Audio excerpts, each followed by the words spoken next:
Vamos abrir a escritura no livro de Jó, capítulo de número 2.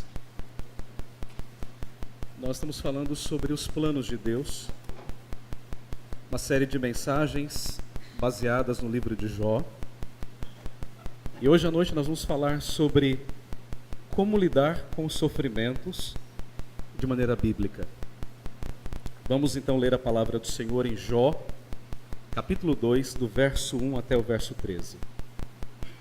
Assim diz então a Escritura: Num dia em que os filhos de Deus vieram apresentar-se perante o Senhor, veio também Satanás entre eles apresentar-se perante o Senhor. Então o Senhor disse a Satanás: De onde vens?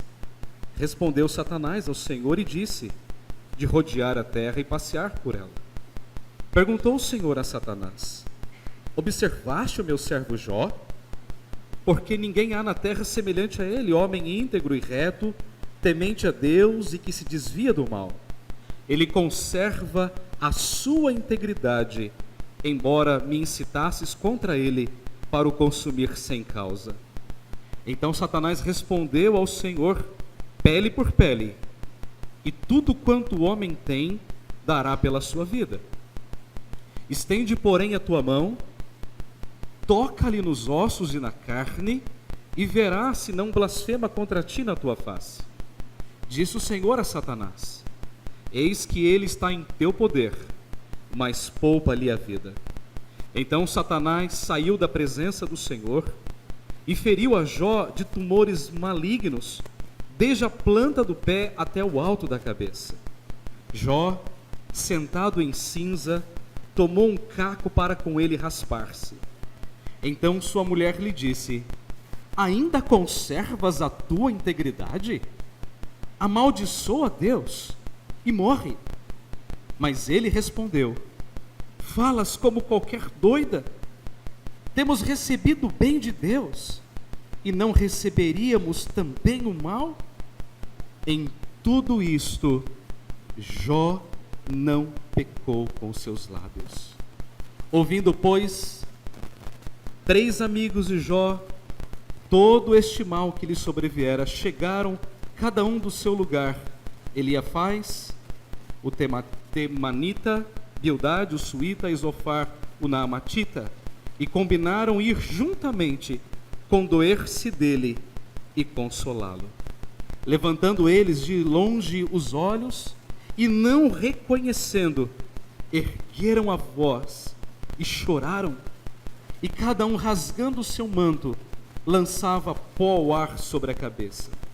Sentaram-se com ele na terra 7 dias e 7 noites, e nenhum lhe dizia palavra alguma, pois viam que a dor era muito, muito grande. Bendito Deus, nós somos tomados pela Tua palavra nessa noite. Quando nós nos deparamos, ó Deus, com uma passagem dessa, os nossos joelhos tremem, as nossas mãos transpiram.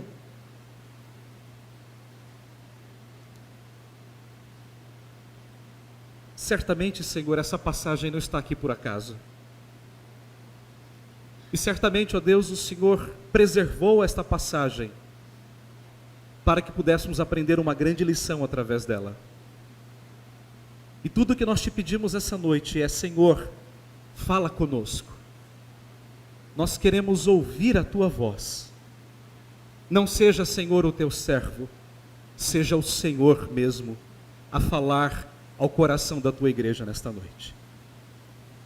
Abra, Senhor, o nosso entendimento, para que compreendamos, ó Deus, as maravilhas da tua lei. Fala, Senhor. Fala, nosso Senhor, em nome de Jesus. Amém. Não há nada tão ruim que não possa piorar, dizem as pessoas. Quando você acha que o temporal terminou, forma-se um outro temporal. Quando você pensa que aquela grande onda passou, uma outra grande onda vem logo atrás. e assim sucessivamente. Mas eu quero introduzir a minha mensagem nessa noite criando um evento na sua cabeça para que você entenda o que está acontecendo com Jó. Tente imaginar a seguinte cena. É uma segunda-feira de trabalho e você sai mais cedo, vai passar na padaria para tomar um café e encosta o teu carro na frente da padaria. E você toma o seu café, quando você volta, o seu carro não está lá. Ele foi roubado.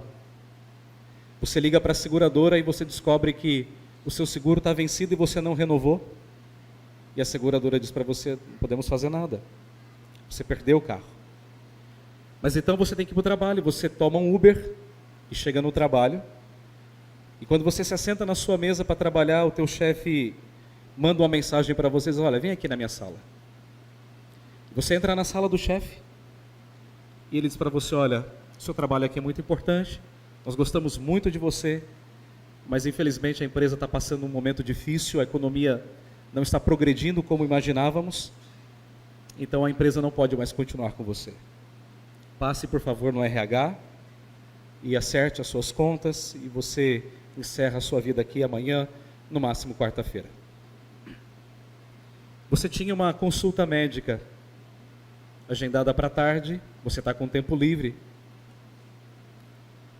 Você liga para o consultório e diz assim, olha, eu tenho uma consulta a tal horário, eu quero saber se o doutor pode me atender antes. E a secretária diz, olha, pode vir, tem alguém aqui que desistiu. E aí você pega um Uber e vai para o consultório do médico. Você se senta na sala dele, na mesa, em frente à mesa, e ele abre a tela do computador e ele baixa pela internet os seus exames e olha para os seus exames e diz assim, olha, o que você tem é muito grave, é uma doença muito difícil e o índice de cura é muito pequeno.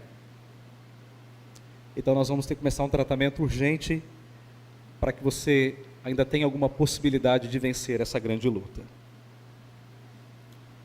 Você perdeu o seu carro, você perdeu o seu emprego e a sua saúde está ameaçada. O que está ruim pode piorar. Você vai para casa, você pega um Uber e volta para casa, você se assenta no sofá, por volta de 6h30, tua esposa chega do trabalho, e aí você conta para ela tudo o que aconteceu, e tudo que você espera é que ela chore com você, e que ela diga assim, nós vamos passar por essas coisas juntos. Mas ela olha para você e diz assim, querido, eu falei para você não ir trabalhar de carro, você lembra? Eu já tinha te avisado, nós estamos sem seguro. Mas eu também falei para você que era bom procurar uma outra coisa, porque a empresa não estava caminhando bem, você lembra disso? Você lembra que eu falei para você fazer exames periódicos, está vendo? Se tivesse feito, não estava passando por isso. Eu sei que hoje é dia das mulheres, mas as irmãs que me perdoem. Eu não tinha uma outra introdução, nem estava pensando nisso, na verdade, quando escrevi o meu texto na sexta-feira. Nem sabia que era o dia da mulher, me perdoe. Mas então, ele esperava que a esposa desse a ele uma palavra de encorajamento. E a esposa então olha para ele disso tudo e ainda fala assim para ele, o que é pior. Está vendo? O que adianta ir para a igreja? Você vai para a igreja todo dia. Vai na reunião de oração, vai no estudo, vai na escola dominical, vai no culto. E acontece tudo isso. O que adianta? O que adianta servir a Deus? Você se diz aí um crente fiel, que honra a Deus, e Deus permite que isso tudo aconteça na sua vida? Vale a pena realmente servir a esse Deus? Que vida é essa? Que Deus é esse? Eu sei que essa história choca um pouquinho, e é essa a intenção mesmo, mas é exatamente isso que nós acabamos de ler. Essa é a experiência de Jó. Nós não podemos perder de vista que está havendo no céu um diálogo entre Satanás e Deus, e Jó, ele não tem acesso, ele não sabe do que está acontecendo no céu. Mas irmãos, se lembram que Deus havia dito para Satanás que ele tinha um servo, que era um homem reto, íntegro, temente a Deus, e que se desviava do mal. E Satanás então olhou para Deus assim: bom, ele só é um homem íntegro e reto e temente a Deus, porque o Senhor dá tudo para ele. O Senhor o protege, o Senhor o ama, o Senhor o guarda. Então fica fácil servir a Deus desse jeito. O que Satanás estava fazendo era acusar Jó de ser um interesseiro. Eu amo a Deus, eu sirvo a Deus porque Deus me dá alguma coisa e porque Deus me protege. Então Satanás, ele estava acusando Jó de um relacionamento com Deus interesseiro, baseado tão somente na barganha. Eu dou e Deus me dá e eu dou também. Então o que Satanás faz?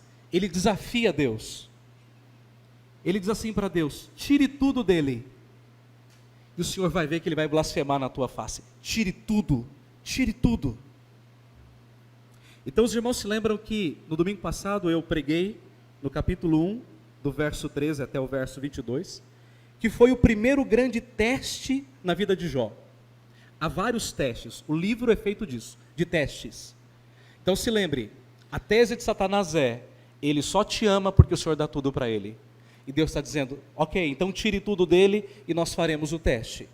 O primeiro teste então, Satanás tirou todos os bens e ainda tirou a família. Lembram-se disso?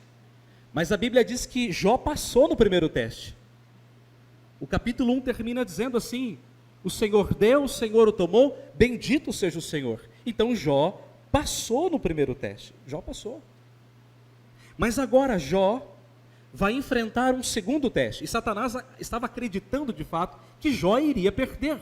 Mas Jó venceu. Então Satanás agora novamente se encontra com Deus. E Satanás agora vai propor um segundo teste para Deus.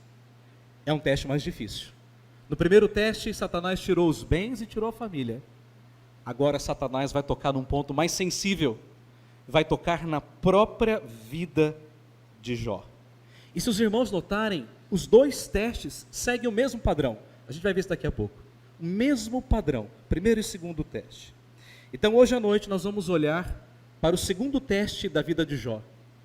E o tema então, como eu já anunciei, é como nós lidamos ou como lidar com os sofrimentos. Então, a primeira coisa que nós vamos ver nessa noite é o sofrimento de Jó. Isso está aí no verso 1 até o verso 8. Eu não vou ler novamente o texto, porque nós já lemos. Então, a cena do segundo teste, ela é praticamente idêntica ao do primeiro teste. Deus então diz: olha, você está vendo o meu servo Jó? Ele é um homem íntegro, temente a Deus, ele é firme, ele se desvia do mal. Mas agora o Senhor acrescenta um detalhe mais. Olha o que é que o texto diz. Lá no versículo de número 3, versículo 2. Aliás, versículo 3. Perguntou o Senhor a Satanás: observaste o meu servo Jó? Porque ninguém há na terra semelhante a ele. Deus já tinha dito isso. Homem íntegro e reto, temente a Deus e que se desvia do mal. Agora tem um detalhe que Deus não disse no primeiro teste, mas diz agora.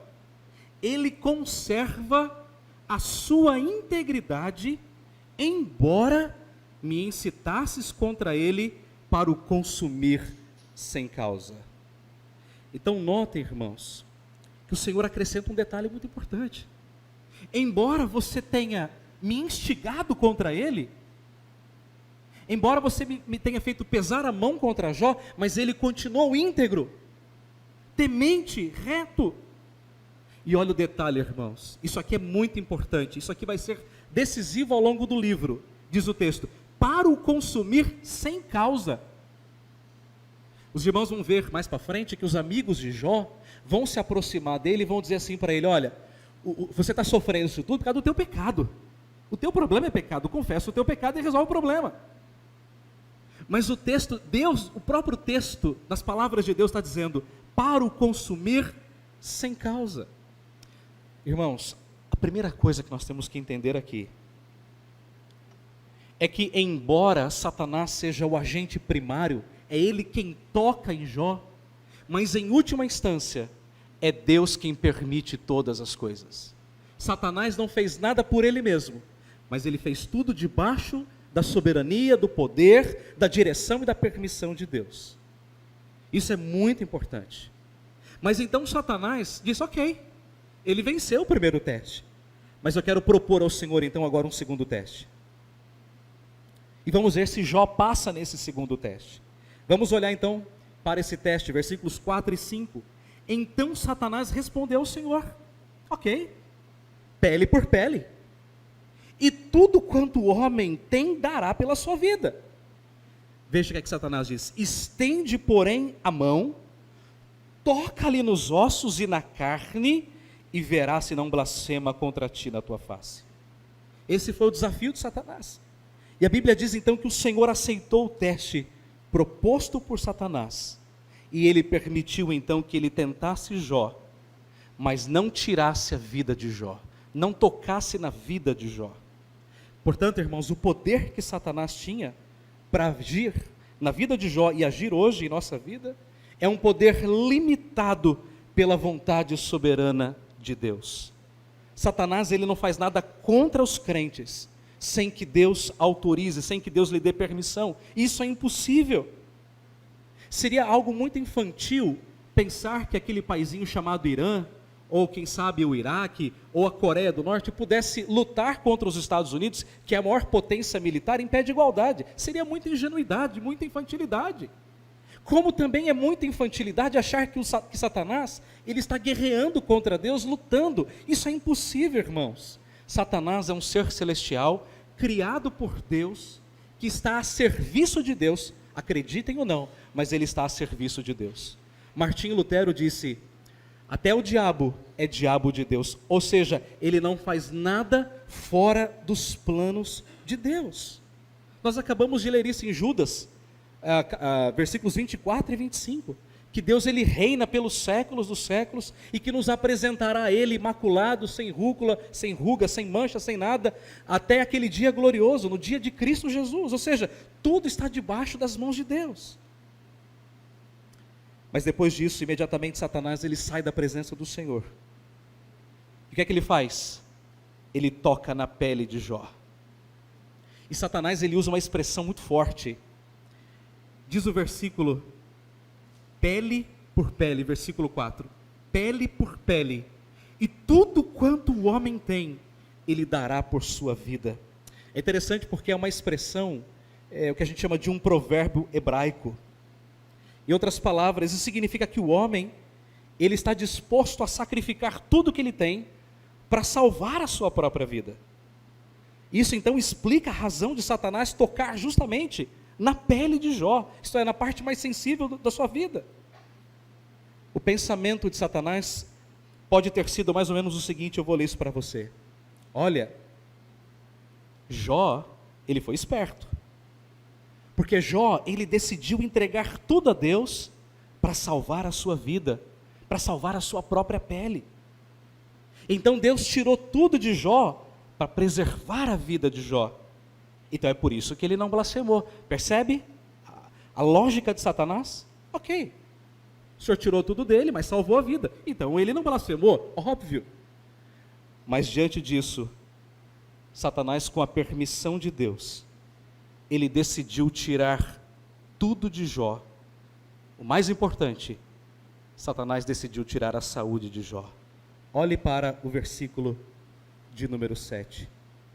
Então saiu Satanás da presença do Senhor e feriu a Jó de tumores malignos, desde a planta do pé até o alto da cabeça. Eu me debrucei bastante sobre essa expressão, e mesmo no texto hebraico é quase que impossível afirmar que doença é essa que Satanás colocou na vida de Jó. Alguns autores acreditam que seria uma espécie de uma lepra, de feridas. Poderia ser de fato. Outros escritores afirmam que poderia ser um tipo de uma erisipela, uma doença também muito grave de pele, ou um tipo de chagas, de feridas muito profundas, cheias de pus e coisas assim. Talvez a gente nunca saiba exatamente o que é que Jó teve, mas o livro de Jó nos dá algumas indicações. Eu quero ler 3 coisas que o livro narra acerca da doença de Jó. A primeira delas é que o hálito de Jó era terrível. Capítulo 19, versículo 17, se você quiser consultar na sua Bíblia ou estiver anotando, eu vou ler para você.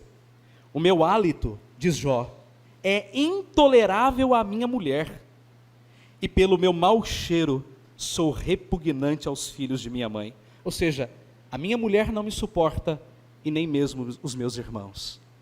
O odor de Jó era terrível. Um outro detalhe, Jó disse que os seus ossos, a sua pele e os seus ossos queimavam terrivelmente. Capítulo 30, versículo 30. Enegrecida se me cai a pele, aquilo deveria estar ressecando, e os meus ossos queimam em febre. Lembre-se que Satanás, ele tocou não apenas na pele, mas tocou nos ossos. Meu pai teve câncer, faleceu há mais de 2 anos, e o câncer progrediu para os ossos. Nos últimos dias ele sofreu muitíssimo, com dores profundas. Ele sobreviveu os últimos dias à base de morfina. Jó sentia queimação nos seus próprios ossos. Mas por fim, capítulo 7, versículo 5 ainda diz: o meu corpo está coberto de bichos e de cascas de feridas, a minha pele racha e dela escorre pus. Fiz uma tradução aqui mais simplificada para nós entendermos o texto. Você percebe o sofrimento de Jó? Você imagina um homem saudável, e de repente ele tem uma doença terrível. E o que é que Jó faz? Ele sai da casa dele, ele se assenta num monte de cinzas. E naquela cultura, sentar-se no monte de cinzas e colocar cinza na cabeça era uma expressão de dor, de lamento.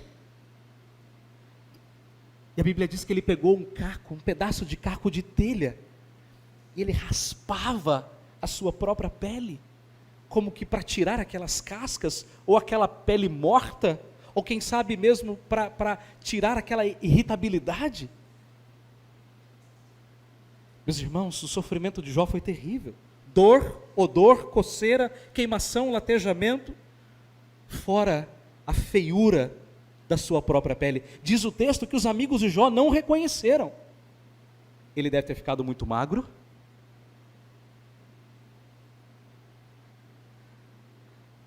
Coisa que a gente não consegue nem expressar. A dor daquele homem.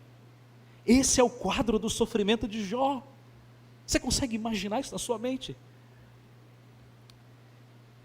A primeira grande lição é que Deus nunca permitirá, irmãos, que Satanás nos aflija sem a permissão dele. O crente não precisa temer esse tipo de coisa, de trabalho oculto, de macumba, de simpatia, dessas coisas todas. Uma vez eu estava lá num condomínio onde eu morava em Guarulhos, e era umas 3 da tarde, bateram na minha porta, e era uma vizinha dizendo assim: eu sei que o senhor é pastor, e quando eu estava entrando hoje aqui na porta da minha casa tinha uma macumba, tinha sal grosso, isso, aquilo outro, eu vim pedir que o senhor ore por mim. Eu disse: calma, calma.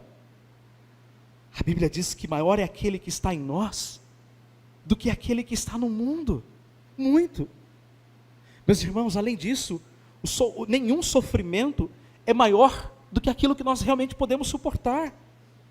Você já viu alguém dizendo assim: se tal coisa acontecer eu morro, a minha vida acaba? Ei, peraí, não é assim que as coisas funcionam. A graça de Deus é muito maior do que todos os nossos sofrimentos. A Bíblia diz: bendito seja o Senhor que dia a dia leva o nosso fardo. Então Deus nunca coloca um fardo maior do que aquele que nós realmente podemos carregar. Ou Deus seria injusto.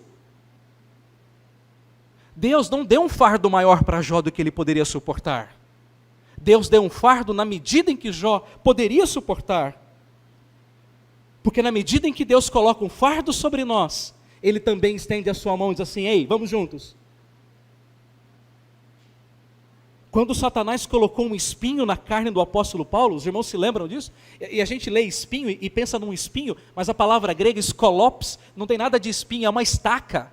É aquilo usado para cutucar um animal, para amansar um animal. Aquilo fere, aquilo machuca. E a Bíblia diz que Paulo orou 3 vezes ao Senhor, pedindo que o Senhor tirasse dele. Mas o Senhor respondeu a ele: não, Paulo, a minha graça te basta. A minha graça te é suficiente. A graça de Deus, irmãos, foi suficiente na vida de Jó. Um homem que tinha perdido seus bens, a sua família, tinha perdido a sua saúde, que estava sentado no monte, e a mulher dele dizendo assim: olha, faz o seguinte, amaldiçoa o teu Deus e morre. Lá na frente ele diz assim: eu sei que o meu Redentor vive, e ele se levantará do pó da terra. Era a graça de Deus sustentando Jó em todo o tempo. Meu querido irmão, quando as coisas piorarem na tua vida, lembre-se que Deus não te dá um fardo maior do que você pode carregar. Lembre-se que o diabo não pode fazer nada na tua vida sem que Deus permita, sem que Deus dê permissão, porque Deus é Senhor sobre todas as coisas. Ele reina absolutamente de século a século, de eternidade a eternidade. Ele é Senhor sobre todas as coisas. Ele vai estar com você em todo o tempo. O sumo sacerdote da tua alma, ele enfrentou coisas piores. Jesus passou por coisas piores do que Jó. Ele foi para a cruz, a pior de todas as mortes. Cícero, aquele grande orador romano, disse que uma morte na cruz é como se fosse 1000 mortes. E ele não só enfrentou a morte humana, mas ele tomou sobre si todos os nossos pecados, e ele enfrentou todas aquelas coisas. Por isso o Senhor, ele vai te dar força, graça e sabedoria em todo o tempo. Não importam os teus sofrimentos e as tuas lutas, o Senhor estará com você em todo o tempo. Esse é o sofrimento de Jó. Eu quero olhar agora para o outro lado do texto e quero mostrar para você a reação de Jó. Você se lembra que o padrão é o mesmo. E é isso que vai acontecer agora, do verso 9 até o verso 13.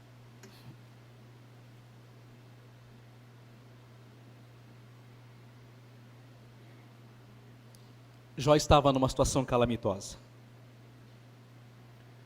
Tudo que Jó precisava era de apoio, palavras de consolo, palavras de encorajamento. Alguém que chegasse para Jó e dissesse assim para ele: Jó, nós vamos passar por isso juntos. Nós não sabemos a razão dessas coisas, mas nós vamos crer que Deus está no controle de tudo e Deus sabe o que faz. Isso é o mínimo que um crente falaria para o outro, não é? Se você encontra alguém numa situação difícil, o que é que você diria para ele? Calma, Deus está no controle. Vamos chorar juntos, vamos orar, vamos clamar a Deus, vamos buscar ao Senhor, Ele tem um plano, Ele sabe o que faz. É o mínimo que você diria para uma pessoa assim. Mas não foi isso que aconteceu.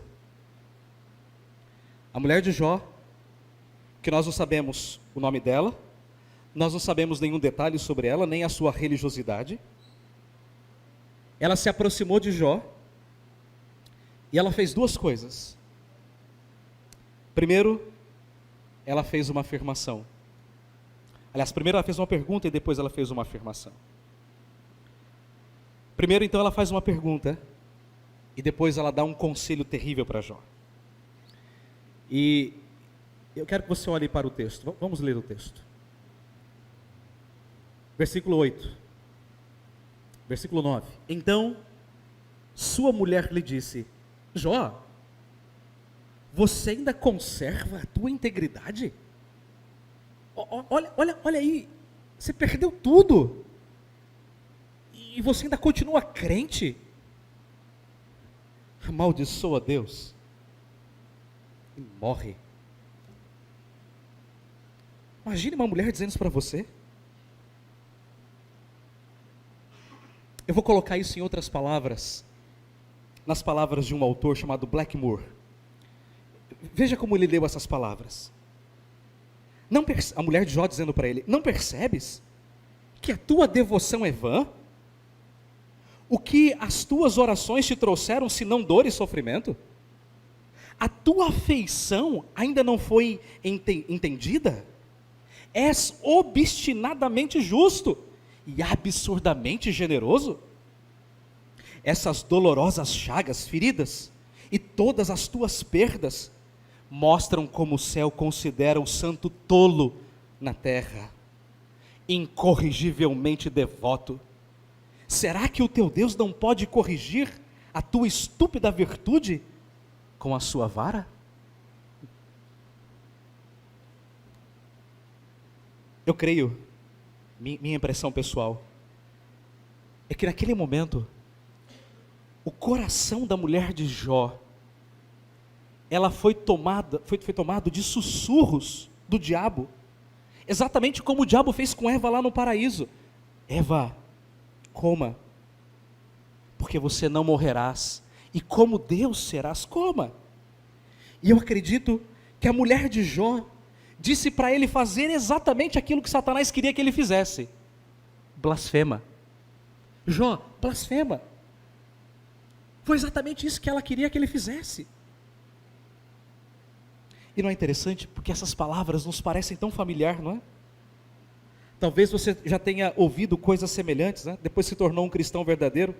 Talvez quando você enfrentou alguma dificuldade, alguém disse assim para você: olha, está vendo? Você lê a Bíblia, você vai para a igreja, e não adianta nada. E às vezes as pessoas dizem assim: está vendo? Depois que você foi para a igreja, as coisas pioraram. Já ouviu alguém dizendo isso?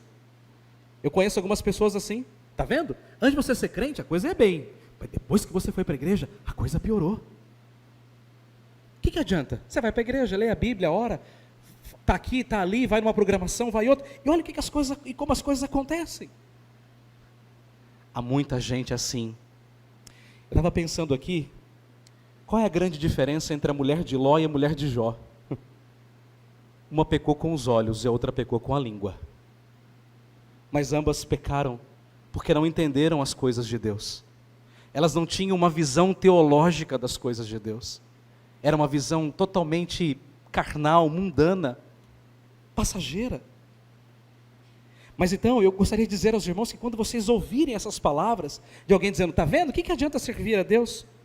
Eu quero que você se lembre de uma coisa: certamente o diabo está sussurrando no coração dessas pessoas. Você se lembra do que Pedro disse para Jesus? Quando Jesus estava dizendo assim: eu vou para a cruz, e vai ser daqui a pouco. E Pedro falou assim: não, Senhor, não faz isso não. Que isso, o Senhor é Deus. Que história é essa de cruz? Quer que Jesus disse para ele? Ei, arreda-te, Satanás, porque não cogita das coisas de Deus. Tudo bem, você não tem que dizer para as pessoas: arreda-te, né? Mas certamente você não tem que ouvi-las, porque essas palavras com certeza não vêm do Senhor. Mas então, depois dessa pergunta esdrúxula, né, a mulher de Jó dá um conselho para ele. Que esposa essa, né?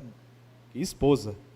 Olha o conselho que ela dá: amaldiçoa o teu Deus e morre. Eu vou contar uma coisa para você que talvez vai te chocar um pouquinho, mas você vai entender. Eu sei que a gente sempre ouviu essa expressão: amaldiçoa o teu Deus e morre. Só que no hebraico não tem nada de maldição. Esse que é o negócio. A palavra hebraica é barak. Barak é bênção. A mulher de Jó está dizendo o seguinte para ele: bendiz o teu Deus e morre. Você fala: mas pastor, não tem nada a ver com a nossa tradução. Calma, eu vou explicar.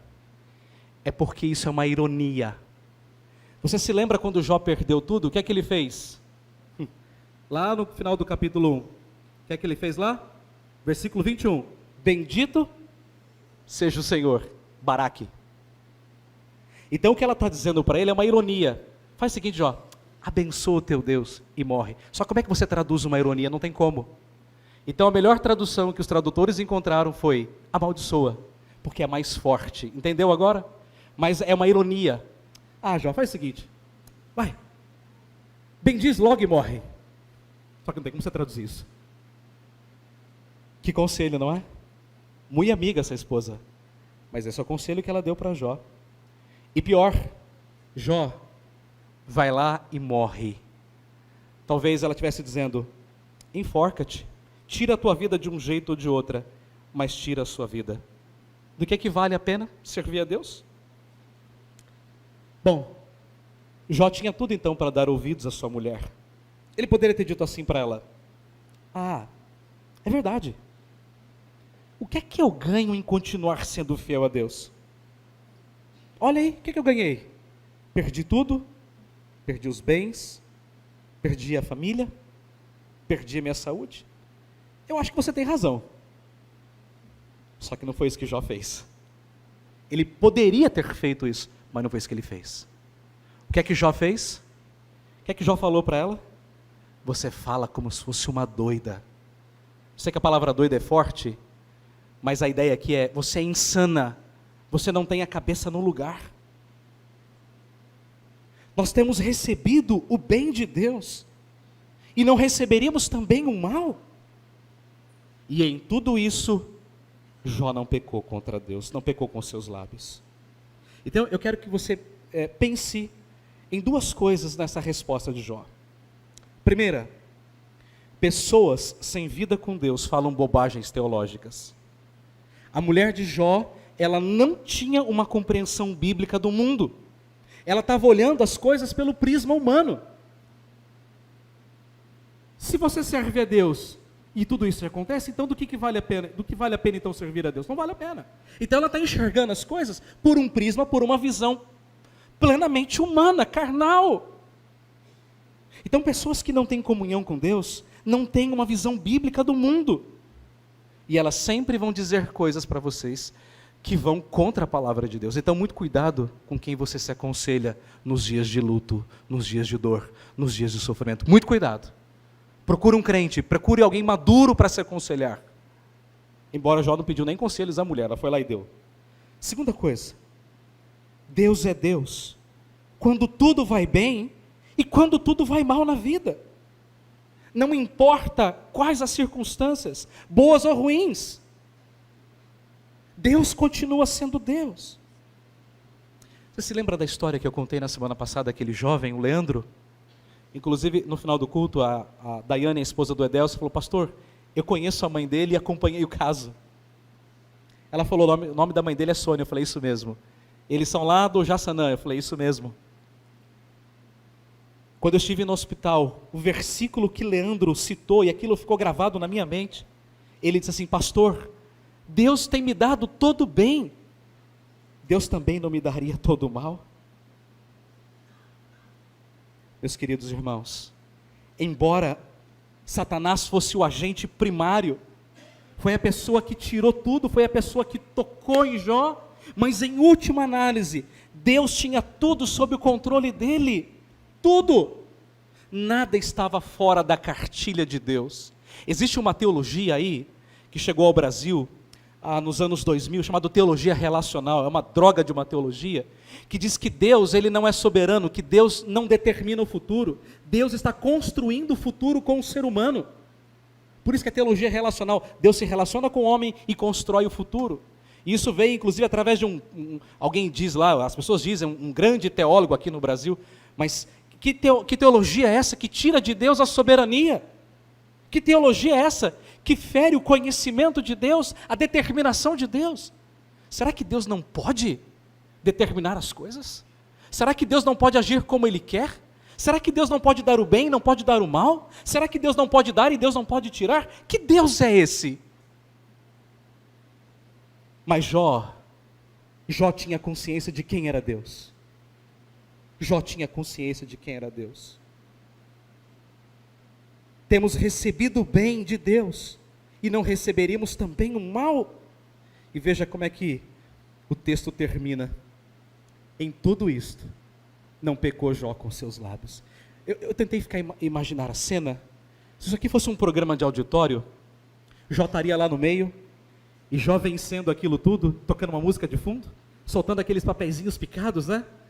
E as pessoas correndo, a plateia alvoroçada, querendo abraçar Jó, dizer: você venceu, você venceu. Só que essa não é a história real. A história real, irmãos, é que Jó, ele se assenta no monte de cinzas. E seus 3 amigos vão até ele, nem sequer o reconhecem. E eles choram com Jó, a fim de consolá-lo. Era o que ela deveria ter feito, a mulher dele, né? E não fez. Os amigos estão fazendo. E diz o texto: sentaram-se com ele na terra. Último versículo. 7 dias e 7 noites. Não disseram nada? Porque a dor de Jó era uma dor muito grande. Isso nos ensina, irmãos, que apesar de todas as perdas, é possível continuar sendo íntegro e reto diante de Deus. Jesus, irmãos, ele teve tudo para desistir da cruz. Tudo. A Bíblia diz que enquanto ele orava, ele transpirava sangue por causa da dilatação dos vasos. Ele estava tendo como que uma pequena hemorragia. E ele orou ao Pai dizendo: Pai, se possível, passa de mim este cálice. Mas ele disse: contudo, seja feita a tua vontade e não a minha. Irmão, irmã, é exatamente isso que você tem que fazer das horas mais difíceis da sua vida. Continuar honrando a Deus, sendo fiel a Ele, amando o Senhor, mesmo sem entender por que as coisas acontecem ou acontecem. Essa é a grande do livro de Jó. É possível servir a Deus, amar a Deus e honrar a Deus, mesmo perdendo tudo e mesmo sem entender absolutamente nada. Deixa-me concluir a mensagem. Eu quero colocar aqui 3 coisas para você pensar. Primeira delas, lembre-se que o livro de Jó, ele está diante de você para provar ao mundo e ao diabo que é possível amar a Deus, que é possível ser fiel a Ele, honrá-lo, mesmo quando tudo não for bem na sua vida, quando você perder todas as coisas, ou quando você não tiver nada. Então, se tem um livro que prova que é possível, está aqui o livro de Jó. Ele é a prova viva disso. Segunda coisa, pense na letra daquele velho hino. Enquanto eu concluía a minha mensagem, aquele hino vinha ao meu coração. Depois a liturgia estava pronta, não dava mais para alterar. Mas a letra deste hino é uma letra preciosa. Pense no que eu vou dizer agora. Não há dor que seja sem divino fim. Ou seja, não tem nenhuma dor que não esteja debaixo dos propósitos de Deus.